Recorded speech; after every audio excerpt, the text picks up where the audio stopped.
السلام عليكم ورحمة الله تعالى وبركاته kusoo dhawaada channelkeyga Kismaayo Xawaaji Cooking maanta waxaan rabaa inaan kariyo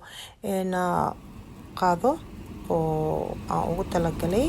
walaalaheyga aan jeclahay inaan tuso sida loo kariyo meeshan waxaa ii yaalo khudaarada ujeedin waxaa ku jira waxyaalo badan markaan soo jarjaro baaquli aan kusoo shubto haddana waxaan ku shubanaa food color iyo maraq maaji ama cusbo labadaba mid aad ku shuban kartaa marka insha Allah saliida dabki ii saaran waxaan rabaa inaan dabka aan ku kalo intaan karinin horta waxaan saasna u sameynayaa waxaa markaan saa u dubtid markaa maraqa karinaysa maraqa ma ku dhex jajabaayo yani markaa saan asigoo ceerin hadda ku shubto maraqa ku sameeyay maraqa dhan uu iskugu dhex jajabaa marka waxaa ka fiican design-kan hadda ani aan sameynayo saa hadda u karinayo marka insha Allah waxaan jeclaan doonaa inaa wax ka barataan ka fahantaan walaalaheyga haddaa su'aal qabtaan waa insha Allah waa ila soo xiriiri kartaan waa i weydiin kartaan snapchat-ka waa wala jirtaan marka walaalaheyga insha Allah waxaa hadda kale aan rabaa inaan sameeyo markaan bataatada aan saan u dubo aan ka bixiyo saliida aan ku celiyo baaquligii ku aan ka soo bixiyay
ما شاء الله ujeedaan maraqa suu iskugu bedelay